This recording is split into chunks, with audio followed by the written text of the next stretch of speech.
Hola, ¿cómo están? Muy bienvenidos al Festival del Bien Público. Hoy un programa con grandes campañas, realmente spots que van a querer volver a ver sin dudarlos. Porque vamos a hablar de acoso y consentimiento. A partir de una campaña que se decidió llevar adelante en el 2017 en los Estados Unidos. Una decisión presidencial, desde la Casa Blanca, porque notaron que había una gran cantidad de casos de acoso y de abuso en los colleges, en las universidades.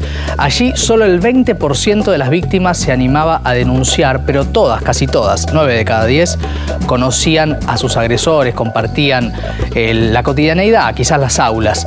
Y esto motorizó una campaña que tuvo muy buenos resultados y que dice que depende de nosotros. It's on us. Mira.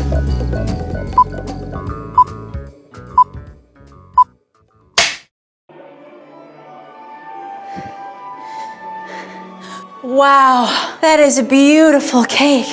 Did you make it? I did. We're just getting ready to roll it out. It looks so delicious. Thank you.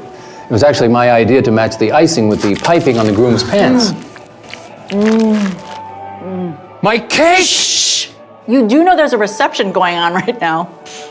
Why would you do this? Oh, come on. You knew what you were doing. You're the one that made it so tempting. Tahitian vanilla icing and pretty little flowers. It's like you were begging me to taste it.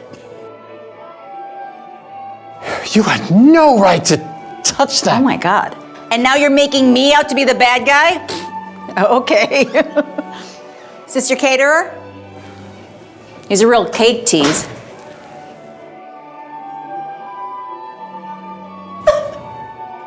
What a special day. La podías hacer tan tentadora, me estabas tentando a que probara la torta, algunas cosas, ¿no? Que resuenan desde lo metafórico en esta campaña que vamos a analizar con nuestros invitados de hoy.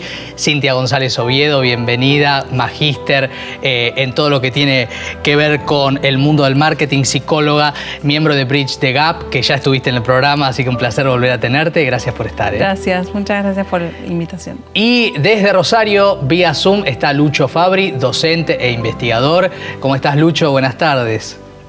¿Qué tal? ¿Cómo les va? Buenas tardes. Bueno, gracias a los dos por estar. Cintia, ¿cuál es tu mirada sobre este spot que claramente juega con la metáfora, pero hay frases muy identificables con temas como el acoso, ¿no? Bueno, tenemos que llegar a lo figurativo y a lo absurdo para poder generar esa identificación de decir, bueno, esto lo podemos trasladar, y creo que siempre esta búsqueda del recurso de, bueno, ¿cómo hacemos para llegar? ¿Cómo hacemos para que el mensaje se entienda?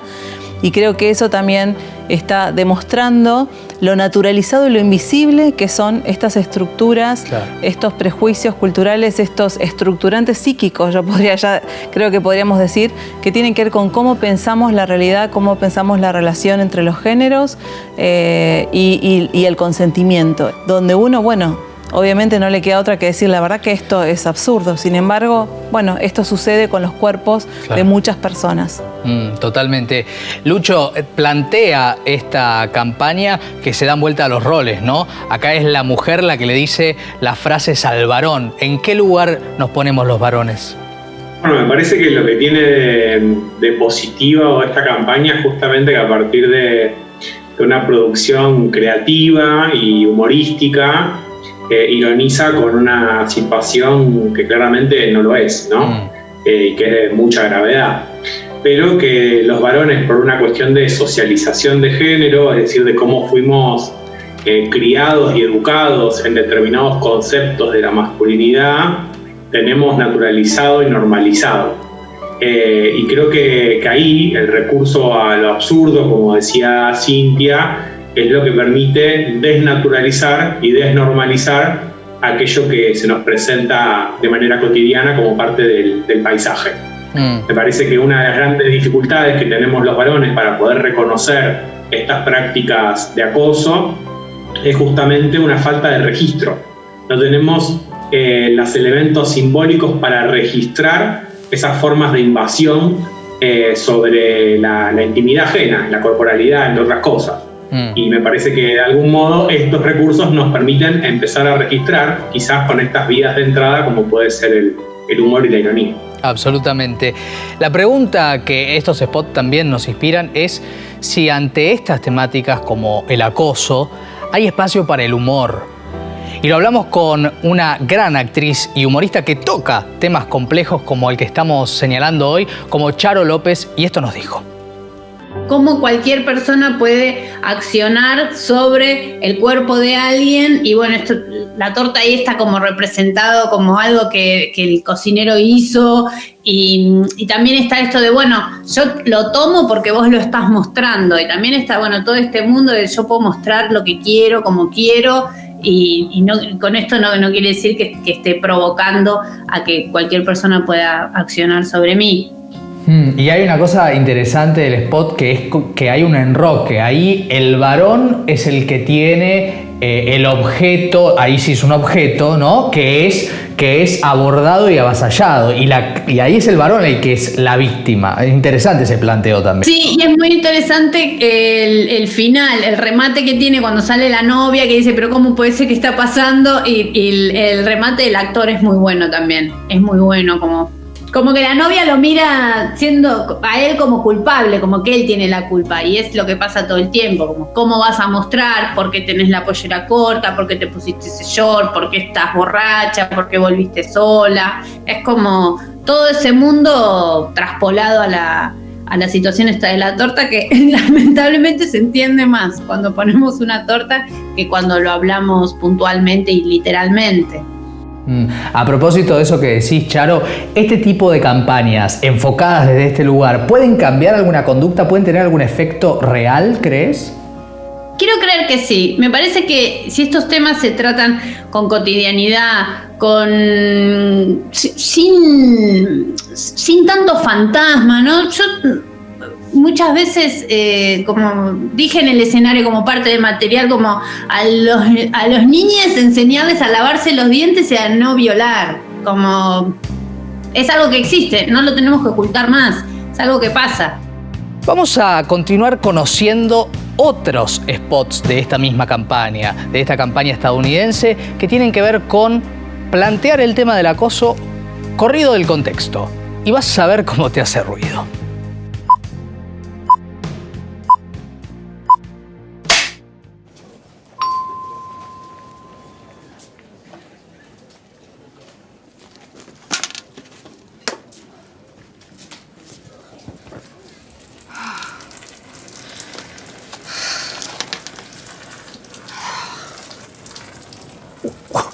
What are you doing? Oh, I don't know. It might be number 2, but we'll see. Ma'am, you have to stop what you're doing right now. I can't just stop it. I'll get a bladder infection. You need to leave right now or I'm gonna call the cops. Dude, what's your problem? I come in here with a biological urge that I can't be expected to control. You've got everything just out on display, super proud to show off what you got, and then you're shocked when I come in here and let nature run its course? Really? Okay. Don't do that. You know what? Next time, get your signals straight. Oh my God. Lamentablemente hay que llegar a poner algo tan extremo como una mujer haciendo caca en un inodoro de un negocio. O sea, es extremo eso, pero a mí me gusta mucho la frase que dice que violar debería ser tan escandaloso como comerse a una persona, como la violación debería ser tan ridícula como pensar en el canibalismo. No me parece mal, lo que pasa es que es algo como que está el tabú dando vueltas, o que no se habla, o que se justifica, bueno, ya lo que sabemos todas qué pasa, pero por eso me parece que apelar a la simpleza es una estrategia muy inteligente.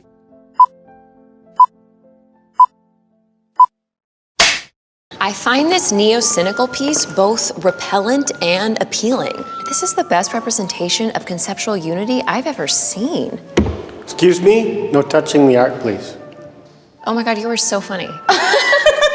Ma'am, please stop touching the art. It's okay, we know what you're doing. Yeah, we know you have to say no for appearance's sake, but you really mean yes. Put your We're cell gonna phone need out, some girl. help down here. Oh, he's calling a friend. Oh, I told you he was into it. Get in there.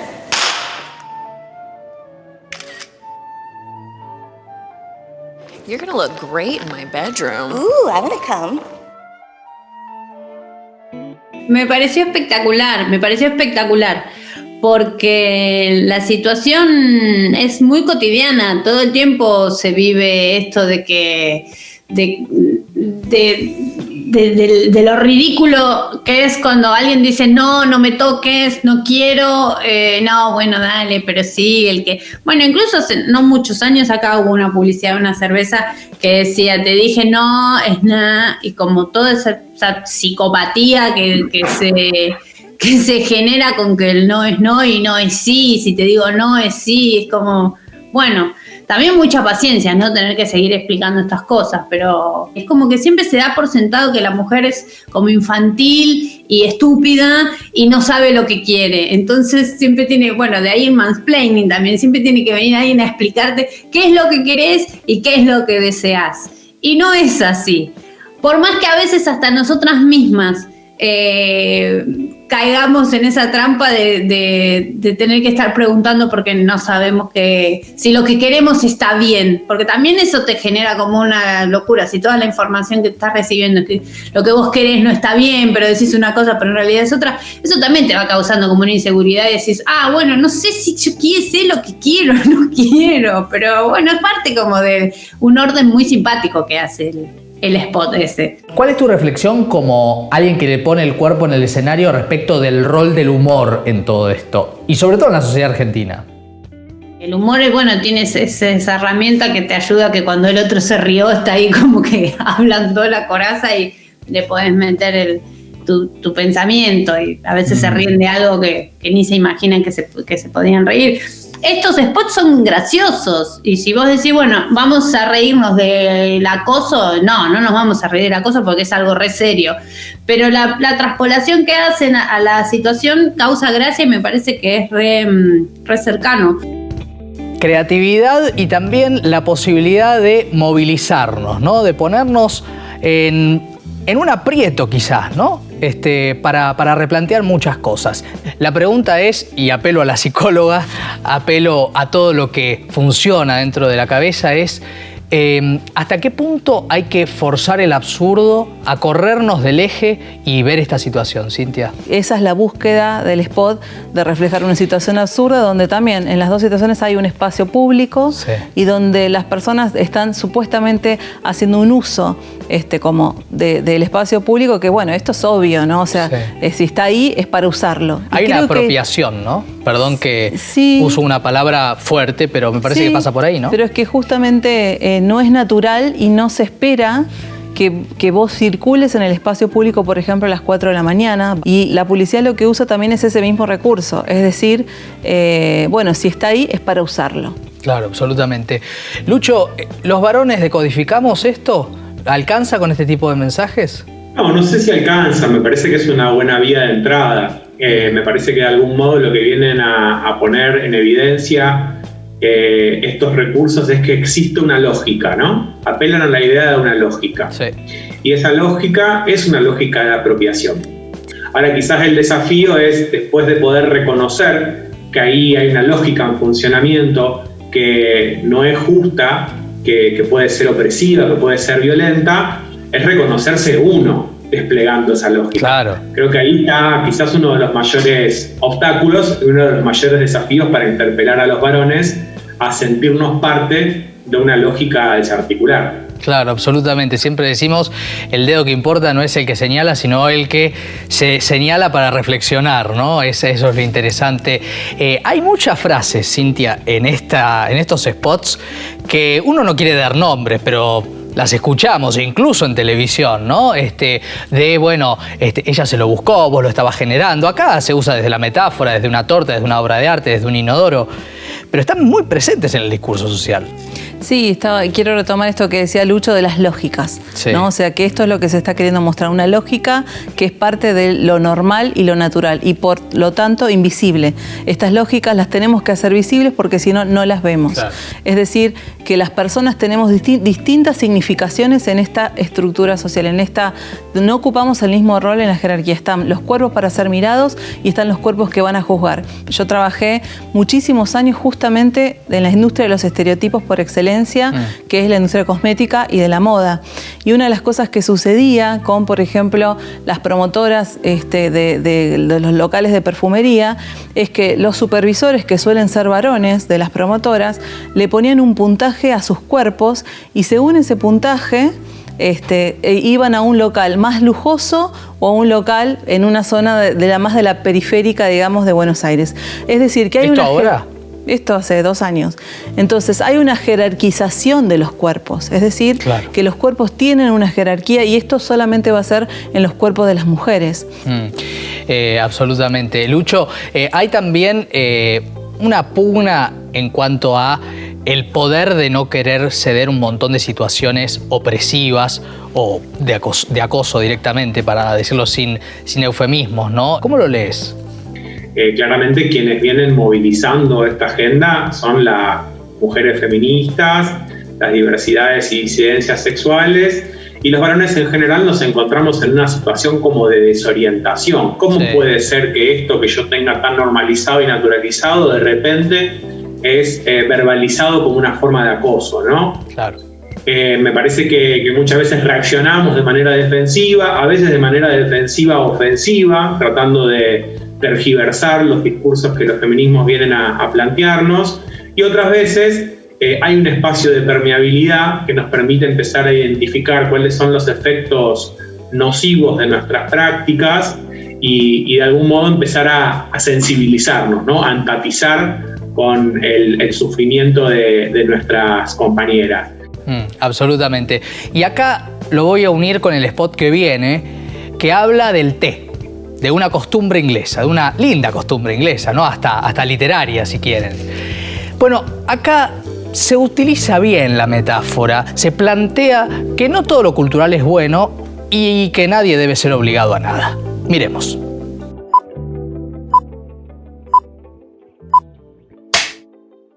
If you're still struggling with consent, just imagine instead of initiating sex, you're making them a cup of tea. You say, "Hey, would you like a cup of tea?" And they go, "Oh my God, fuck yes, I would fucking love a cup of tea, thank you." Then you know they want a cup of tea. If you say, "Hey, would you like a cup of tea?" And they're like, I'm not really sure. Then you could make them a cup of tea, or not, but be aware they might not drink it. And if they don't drink it, then, and this is the important part, don't make them drink it. Just because you made it doesn't mean you are entitled to watch them drink it. And if they say no thank you, then don't make them tea. At all. Just don't make them tea. Don't make them drink tea. Don't get annoyed at them for not wanting tea. They just don't want tea, okay? They might say, "Yes, please. That's kind of you." And then when the tea arrives, they actually don't want the tea at all. Sure, that's kind of annoying as you've gone to all the effort of making the tea, but they remain under no obligation to drink the tea. They did want tea, now they don't. Some people change their mind in the time that it takes to boil the kettle, brew the tea, and add the milk. And it's okay for people to change their mind. And you are still not entitled to watch them drink it. And if they're unconscious, don't make them tea. Unconscious people don't want tea. And they can't answer the question, "Do you want tea?" Because they're unconscious. Okay, maybe they were conscious when you asked them if they wanted tea. And they said yes. But in the time it took you to boil the kettle, brew the tea, and add the milk, they are now unconscious. You should just put the tea down. Make sure the unconscious person is safe. And this is the important part again. Don't make them drink the tea. They said yes then, sure, but unconscious people don't want tea. If someone said yes to tea, started drinking it, and then passed out before they'd finished it, don't keep on pouring it down their throat. Take the tea away. Make sure they're safe, because unconscious people don't want tea. Trust me on this. If someone said yes to tea around your house last Saturday, that doesn't mean they want you to make them tea all the time. They don't want you to come around to their place unexpectedly and make them tea and force them to drink it going, but you wanted tea last week. Or to wake up to find you pouring tea down their throat going, but you wanted tea last night. But if you can understand how completely ludicrous it is to force people to have tea when they don't want tea, and you're able to understand when people don't want tea, then how hard is it to understand it when it comes to sex? Whether it's tea or sex, consent is everything. And on that note, I'm going to go make myself a cup of tea. Yo miré uno de los spots, los miré todos con mi hija, y el del té lo entendió perfecto y me pidió verlo otra vez más. Y nos pusimos a charlar de eso después, como era tan lógico y tan simple y como que lo repasamos. Entonces está bueno, sí, claro, si alguien está dormido no le tenés que preguntar si quiere tomar té. Y no, porque se va a quemar. Como mi hija es re chiquita y lo entendió muy fácil. Entonces, bueno, ojalá lo entiendan los señores más grandes. ¿Las nuevas generaciones tienen otra mirada, crees vos? ¿Cómo lo ves? Yo siento que las pibas lo tienen cada vez como menos adquirido. Y eso me parece que les da una libertad re grande. No están tan enojadas como nosotras, que están como, ¡oh, te odio! Están más como, ¿qué me importa?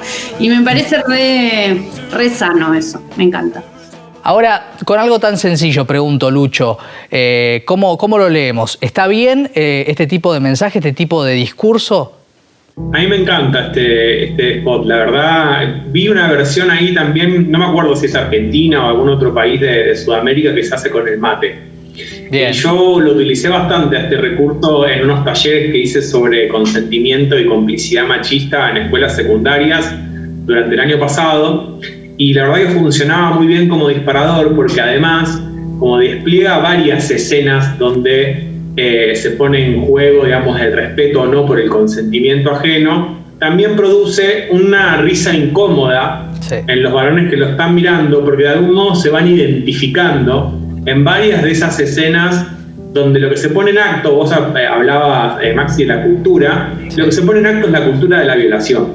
Claro. La cultura de la violación justamente es una serie de discursos y de prácticas que normalizan el pretender disponer del cuerpo de las mujeres y de las feminidades. Yo no diría tanto para el placer sexual del varón, sino sobre todo para la ratificación de la virilidad de un lugar de poder, ¿no? Y de potencia. Me parece que este video lo pone en juego de una forma lúdica, pero no por eso nos ahorra la incomodidad de vernos siendo parte de alguna de esas escenas que nos ofrece, digamos, esta animación. Cintia, ¿incomodar es la clave? Sí, incomodar y que el mensaje llegue, ¿no? Claro. Porque también está este riesgo de interpelar y donde se produce ese bloqueo, donde no me interesa escucharte más.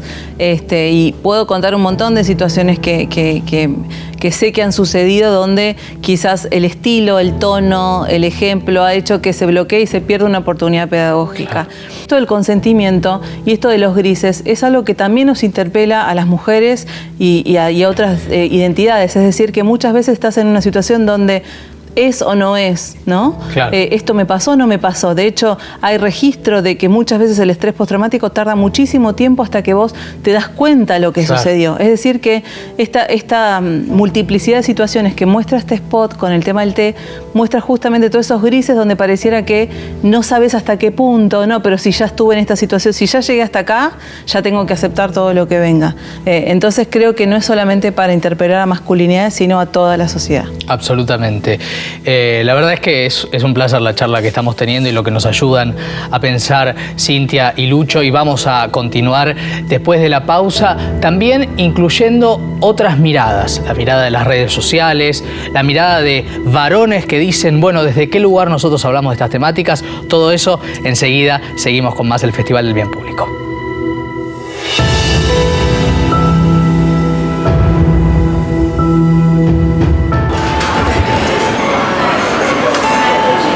Boys on their phones go snap, snap, snap all day long.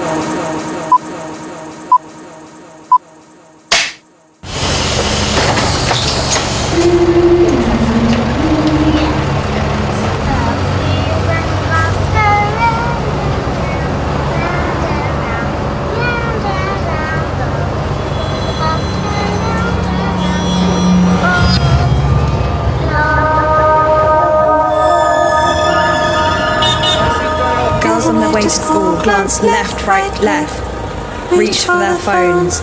Keep heads down as the men in their vans go oi, oi, oi, all day long. Strangers on the street go croak, croak, croak, croak. Show us your hair, give us a smile. And the boys on their phones go snap, snap, snap, all day long. The mums and the dads worry. Don't wear that. Don't wear that. Don't go out. Don't be late.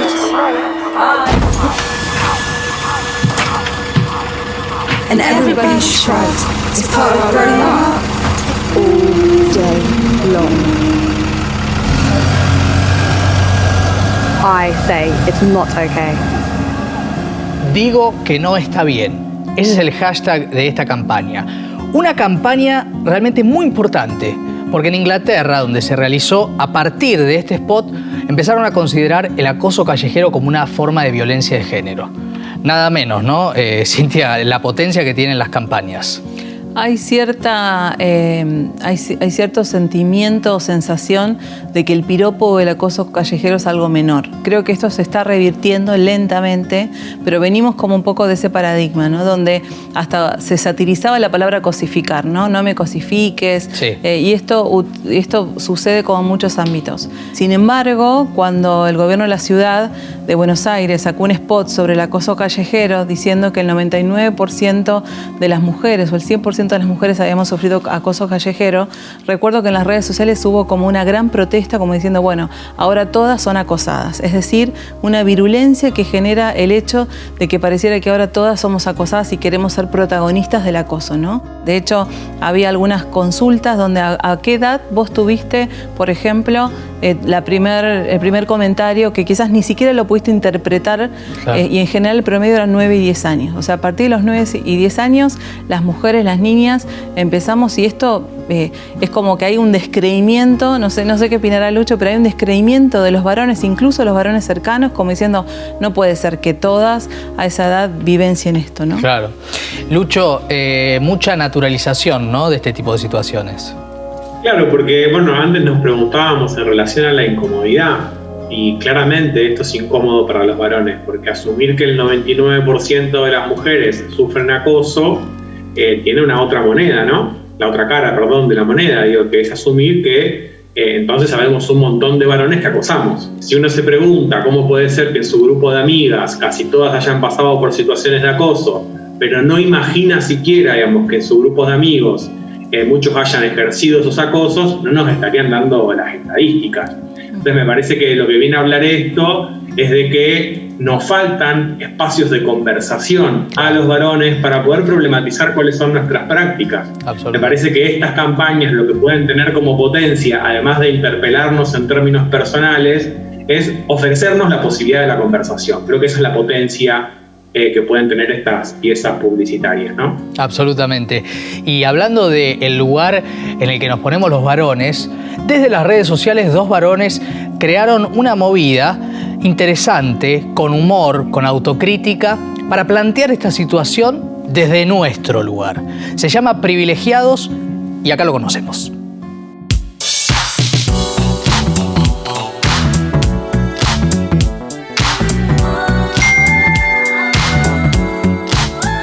Hola, este video está hecho para ustedes. Nació para circular en este grupo, para abrir el debate, pelear, reflexionar y en lo posible cambiar comportamientos machistas que aparecen a modo de joda. Y lamento decirlo, no hacen más que contribuir a un mundo desigual y violento, incluso en chistes. Ey, pero todo te lo tomás en serio. Pasa que detrás de las fotos porno, de los chistes en los que denigras a tu pareja o cada comentario en el que transformás a una mujer en un objeto consumible sexualmente, hay una matriz de pensamiento, de creencias.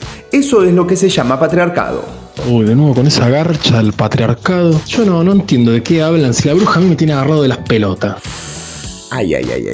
Cuántas cosas cerradas en un solo mensaje. Comencemos por observar que estás ninguneando un concepto como patriarcado, probado desde las ciencias sociales y que con sobra se demostró que estipula las reglas que manejan los hilos de nuestro mundo. Pero más allá de eso, si te llegó este video, es porque hay por lo menos un amigo quien también se siente mal con esos mensajes machistas, misóginos, homodiantes o transodiantes. Estamos entre nosotros, las minas ni se enteran. ¿Cuál es el tema? Sosteniendo estos chistes entre amigos, construimos un sentido común con el que salimos al mundo de las relaciones. Salimos a convivir con el resto y estas jodas permean en nuestro accionar. Por lo tanto, si queremos transformar las terribles violencias que sufren las mujeres y toda la diversidad, tenemos que empezar por casa, entre nosotros, entre varones, porque somos el grupo opresor y por lo tanto, quienes tenemos la posibilidad de romperlo. Uy, bueno, no se puede decir nada, se ofenden por todo. No nos ofendemos, estamos debatiendo para que podamos empatizar. Sabemos que el chat es un medio donde se hace difícil profundizar en discusiones y recapacitar colectivamente. Cada uno atrás de su pantalla se endurece en soledad y como pasa en las redes, nos gusta mostrarnos fuertes y con la mejor cara. Por eso, si es necesario, podemos sacar la conversación del chat, llamarnos, hablarlo uno a uno.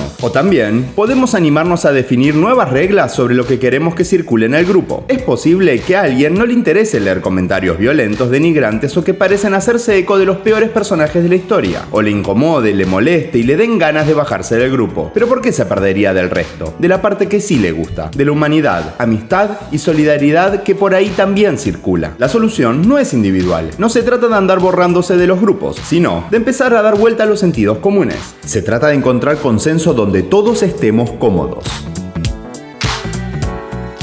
La verdad que es espectacular, ¿no? Lo que hicieron con Privilegiados porque plantea, acá estamos viendo el Instagram oficial, toda una serie de cuestiones que tenemos arraigadas. Por ejemplo, cuando uno ve el ego masculino, los privilegios, un montón de cosas que damos por sentadas y que forman parte del entramado que permite situaciones como el acoso.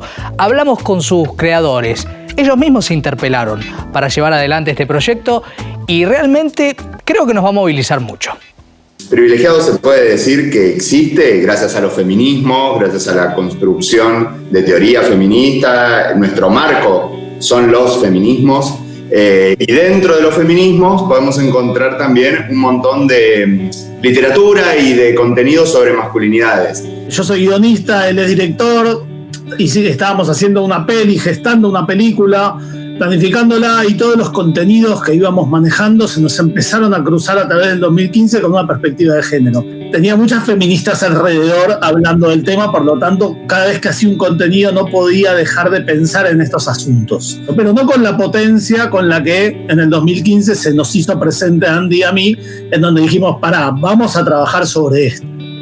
Pongamos esto en el foco, que ya no sea solamente el test de Bechdel analizando si nuestros contenidos eran machistas o no, ¿no? Es un test que se le cruza a los contenidos audiovisuales para ver cosas muy básicas, como por ejemplo si existen personajes femeninos que hablen entre sí, que les pasen cosas que no tengan que ver con varones, ¿no? Entonces, ir más allá, de pensar en nuestro interior, de juntarnos entre nosotros a ver cuál era nuestra parte en este asunto, y con lo que nos encontramos es que era la parte más fea. Este es un proyecto que hicieron Andrés junto a Gustavo y al cual se incorporó Lucía desde la perspectiva sociológica. ¿Qué les aportó la mirada de una mujer en un tema en el cual estamos hablando de que las mujeres son víctimas del machismo? Bueno, la mirada de Lu fue clave para la producción de todo el contenido y de todo el proyecto. Cuando Gus y yo nos juntamos una vez a empezar a cranear el proyecto y armamos nuestra lista de, bueno, vamos a pensar en qué capítulos podemos hacer. Entonces agarramos y armamos una lista de 5 privilegios, quedamos agotados, fue una tarde de mucho trabajo. Y entonces, en ese momento sentimos que tenía sabor a poco también. Y dijimos, che, Lu, ¿no? Que Lu es socióloga y feminista. Decimos, che, ¿qué privilegios tenemos los varones? Y cuando le mandamos la lista de 5, ya nos devuelve una lista de 25. Entonces, ahí nos damos cuenta que los varones, por más buena voluntad que podamos tener, no podemos ver los privilegios de una manera tan sencilla porque somos como peces en el agua. Estamos mojados de machismo, estamos mojados de privilegios y no lo podemos ver. Entonces, lo que nos llevó también a pensar la incorporación de Lu es la necesidad de que en los espacios de creación, en los espacios de toma de decisiones, tienen que ser mesas diversas. ¿Desde qué lugar dijeron, es por acá la comunicación? ¿Y desde qué lugares dijeron, no, por acá no?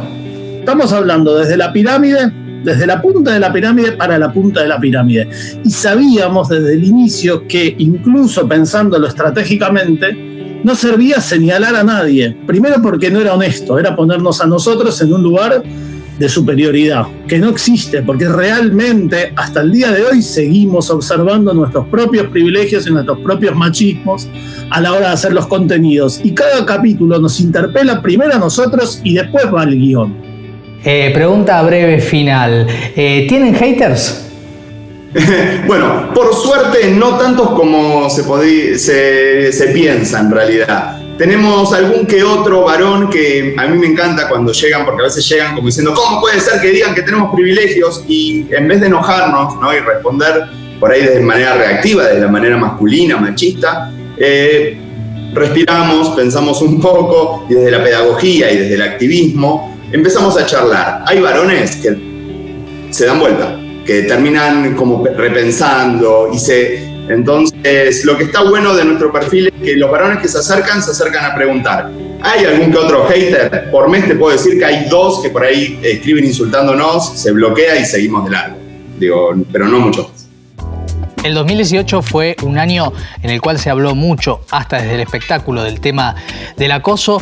Y ese año, Fundación Avon planteó una propuesta desde el punto de vista creativo en nuestro país que nos interpela y que nos cuenta muchas de las actitudes de gritarle en la calle a una mujer, de decirle un montón de cosas y de parar la pelota y replantearnos qué estamos haciendo.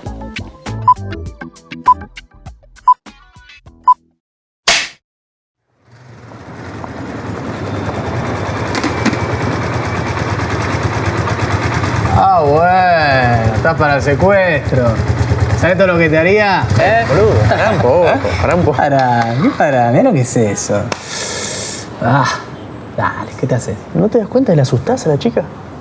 ¿Viste el shortcito que se puso? Le gusta, si no, no se lo pone. Vení, zorrita. Dale, está regalada, mirá cómo se viste. ¿Qué tiene que ver?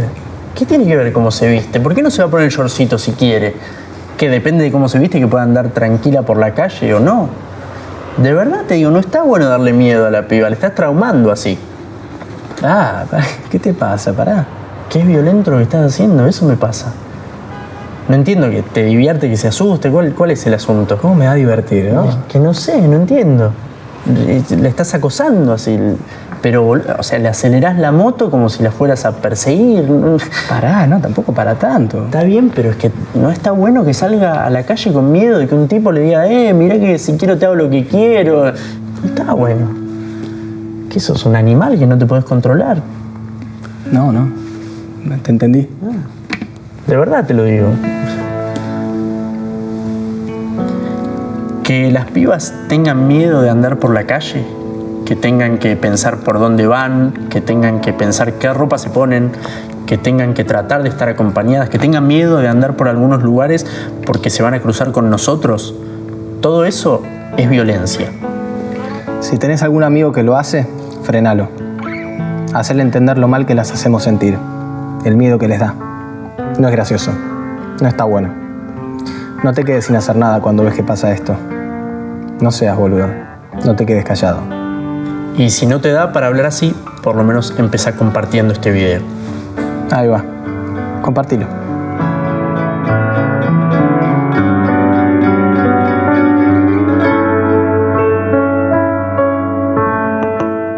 Me acuerdo esa conversación con Silvina cuando pusimos el desafío de esta campaña fue llegar a aquellas personas que piensan que no es un problema, que tienen la cortina baja, que efectivamente no lo ven, pero que suceden en lo cotidiano y que con una forma que pueda hacer, que las interpele desde un lugar de hacerlos pensar, pueda invitar al cambio. Y así fue que viene Cambiar el Trato, ¿no? Que Silvina viene con esa idea y a la cual también le pusimos todo el condimento de lo que nosotros transitamos todos los días de Fundación Avon. Nosotros en Fundación Avon también acompañamos situaciones de violencia y vamos escuchando. Y algo que escuchábamos mucho era que muchas mujeres no sabían cómo poder cambiar esas otras violencias que vivían. Como guionista, Silvina, ¿qué decisiones hubo que tomar para que esto tuviera la dosis justa para llegar a generar, en todo caso, lo importante en cualquier comunicación de bien público, que es llamar a la reflexión y el cambio? Bueno, si todas y cualquiera de nosotros habla con sus amigas y recuerda, sí, en aquel momento te acordabas cuando íbamos a tal lado, o sea, todas hemos pasado por alguna situación así. Entonces, del otro lado también había hombres que, aún sin saberlo, habían ejercido situaciones donde nosotras nos podíamos sentir mal. Nos pareció que si se hablaba entre pares, si la conversación era entre amigos, si no era un dedito acusador, si no éramos nosotras las mujeres que ya sabemos lo que nos pasa, las que decíamos, no, porque vos tal cosa, si era, pero ¿por qué? Si era más horizontal, y si eso no implicaba necesariamente una ruptura del diálogo. Es mi amigo con el que juego al fútbol, el que me dice, ¿qué estás haciendo? Ana, ¿cuáles, si tenemos que destacar una en particular, fueron las repercusiones más interesantes, más llamativas, a escala humana, a escala modificar la situación? Tengo muy presente que por Twitter entra un tweet que dice, éramos 8 en el grupo de fútbol, quedamos 4. Y me lo guardé, porque ahí cómo sirvió en algunos grupos para decir lo que estaba tan callado, ¿no? Y cómo empezaba a llegar ese comentario de, con esto me animé a hablar. Recuerdo en una entrevista de radio junto con Silvina, cuando salimos de darla, sale la operadora y nos dice, te quería agradecer. ¿Qué agradecer? Yo a partir de ese corto hablé con mi papá. Entendí que tenía que hablar. Y nos empezó a pasar que mucha gente empezó a encontrar en los cortos la posibilidad de abrir conversaciones. ¿Qué de toda esa cuestión de la escritura superó en la realidad la ficción, en cuanto al buen resultado que vemos también en el spot? Mandamos los guiones a que los vieran todos los varones que conocíamos de todas las edades posibles, de todos los amigos de nuestros hijos, de todos los que... O sea, a ver, pasó por todos lados, ¿eh? Todos nos sentimos más o menos reconocidos con la situación base y todo el mundo le fue aportando, sí, su propia experiencia y en ese sentido, sí, trabajo colectivo, por supuesto, siempre es un trabajo colectivo. Cambiar el trato, dice esta campaña de Fundación Avon, y de eso se trata, Lucho, ¿no? De modificar lo que veníamos haciendo y empezar a mirar un poquito cómo veníamos manifestándonos, ¿no? En definitiva, tendríamos que poder encarar este proceso de interpelarnos entre nosotros, cortarnos el mambo entre nosotros, dejar de reproducir esta complicidad machista y depositar en las mujeres el esfuerzo cotidiano de señalarlos cada una de las prácticas en las que estamos siendo desiguales o violentos. Creo que esta campaña acierta en ese sentido y provoca a que los varones conversemos entre nosotros para cambiar el trato justamente. Cintia, ¿cómo lo ves? El año pasado hicimos una encuesta para develar un poco qué pasaba en esos grupos de varones y surgía esto del miedo. Prefiero no intervenir, no decir nada porque si no hay mucho riesgo para mí. Así que por un lado eso y por el otro lado creo que también el impacto positivo que tuvo esta campaña es dejar de señalar la figura en el imaginario social de los monstruos, de los enfermos, claro, y de ciertas figuras, ¿no? Como las figuras que van a acosar, las figuras que van a violar, sino de que tenemos que empezar a interpelar en los grupos internos porque el cambio social empieza, digamos, en la intimidad de nuestras relaciones sociales. Absolutamente. Cintia, muchísimas gracias. Gracias, Lucho. Un placer haberlos tenido a los dos en el programa. Y después de la pausa, los que hacen bien público. Un testimonio que vale la pena. Ya seguimos.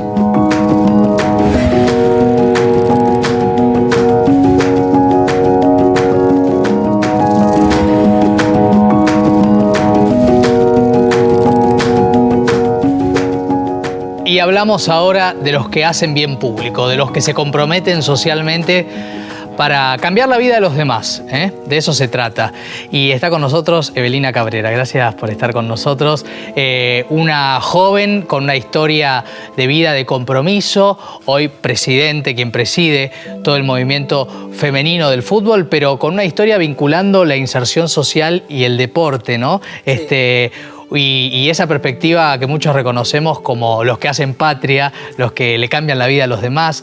¿Cómo llegaste a eso, a esa intervención para la inclusión entre el deporte y lo social? Bueno, primero presidenta. Presidenta. Presidenta y dirigenta, que siempre me cuestionan la palabra dirigenta. No, yo creo que lo del fútbol y la inclusión y el desarrollo de tratar de que las chicas puedan practicar deporte tiene que ver con un tema de que a mí siempre me apasionó hacer cosas por los demás, ayudar. Y quizás de grande entendí que nunca tuve la posibilidad de que alguien me enseñe deporte porque pagar un club era imposible. Entonces creo que tiene que ver más con eso, de que si por ahí si eras varón y tenías buen pie, alguien te iba a becar a vos para que vayas a un club. Claro. Ahora si eras nena, ya estabas descartada prácticamente. ¿Y cómo llegaste a eso? Bueno, de grande, ya 21 años, empecé siendo jugadora. No había nada descubierto, nada habilidoso, pero después por un problema de salud me puse a ser entrenadora de fútbol, bueno, me recibí entrenadora y vi que no podía realizar mi actividad como quería porque no tenía los recursos necesarios para poder desarrollar la actividad. Por ende, fundamos la Asociación Femenina de Fútbol Argentino con otras jugadoras y bueno, y ahí empezó todo, como un rol nuevo, porque... O sea, yo no tenía una guía de decir yo quiero ser como fulanita, o sea, no existía eso. Había que hacer todo. Había que hacer todo porque aparte los hombres no te enseñaban, o sea, no tengo un referente femenino en lo que sería deportivo. Entonces era todo un desafío porque inclusive todas las que estábamos no sabían ni lo que era un estatuto, lo que era nada, entonces tuvimos que aprender de cero. ¿Y cuánto impactó tu historia personal en comprender el rol social del deporte? El rol inclusivo, el rol solidario, esa cosa tan linda que tiene el deporte, ¿no? Yo creo que el deporte le da a uno liderazgo, trabajo en equipo. Uno cuando está jugando no le pregunta a la otra de dónde viene, ni su religión, ni nada. O sea, vos sabés que tu compañera tiene la misma camiseta que vos y automáticamente le haces un pase. No hay un debate. Claro. No existe eso. Vos ya le ves la camiseta y creo que el deporte en sí tiene ese costado que a veces pasamos por alto, ¿no? Que nos pone a todas a la par. Y que me parece que hay que comprometerse en que uno no es mejor que el otro, sino uno es un complemento del otro. Y en la cotidianeidad de tu trabajo, en relación al deporte y a lo social, ¿qué le podemos contar a la gente de tu actividad diaria? ¿Yo qué hago diariamente? Eso. Hay varias consignas porque obviamente nosotros trabajamos a nivel nacional y lo que queremos y trabajamos es porque el fútbol sea femenino especialmente, o sea, yo siempre hablando de femenino, se trabaja a nivel federal. Claro. Entonces, cada provincia tiene una problemática diferente, por ende, cada dirigente que uno tiene que hablar o me tengo que comunicar es una problemática. O sea, por ahí hay temas que tienen que ver más con la cuestión de violencia de género, hay otros que tienen una problemática, que tienen jugadoras de 14 años que están embarazadas. Entonces, hay diferentes problemáticas. También hay un tema que por ahí uno, o sea, todo el tiempo es como tener contacto con todo el mundo porque hay que armar una red, y que es lo que hago todos los días que me levanto, para que cada uno pueda tener sus herramientas para poder desarrollarse. O sea, a veces uno, habla del fútbol profesional y un montón de cosas que se están dando por suerte en Buenos Aires, pero en el interior las necesidades y las problemáticas son otras, claro, y más profundas y más difíciles. Y hoy la problemática es que el club le daba contención y herramientas a las chicas para que más allá de lo deportivo puedan estudiar, puedan contenerlas. Y de repente no tienen esa contención porque no están con los profes. Entonces, lo que tenemos que hacer ahora más que nada es activar para que todo el trabajo de años no se pierda. Claro. ¿Y qué dicen las chicas del hecho inclusivo que tiene el deporte, ¿no? Porque esto es lo que vos decías, somos todos pares, todos tenemos la posibilidad. ¿Qué te comentan a vos en gratitud, por decirlo de alguna manera? No, a mí lo que me hace feliz es cuando, viene una chica que por ahí finalizó su etapa deportiva como jugadora y me dice, no, quiero estudiar para ser entrenadora, porque en realidad es como un efecto dominó que trabaja en la comunidad, ¿no? Porque una jugadora que todo el barrio dice, bueno, la jugadora es como ya hay como un referente, ¿no? Y después esa chica pasa a ser la entrenadora y va a su barrio y arman el potrero una escuela y las chicas empiezan a practicar deporte. Sin ir más lejos, yo dirijo, por ejemplo, un equipo de chicas que están presas en la cárcel 46. Y yo empecé ahí como, bueno, voy a hacer algo porque no hacía ningún deporte.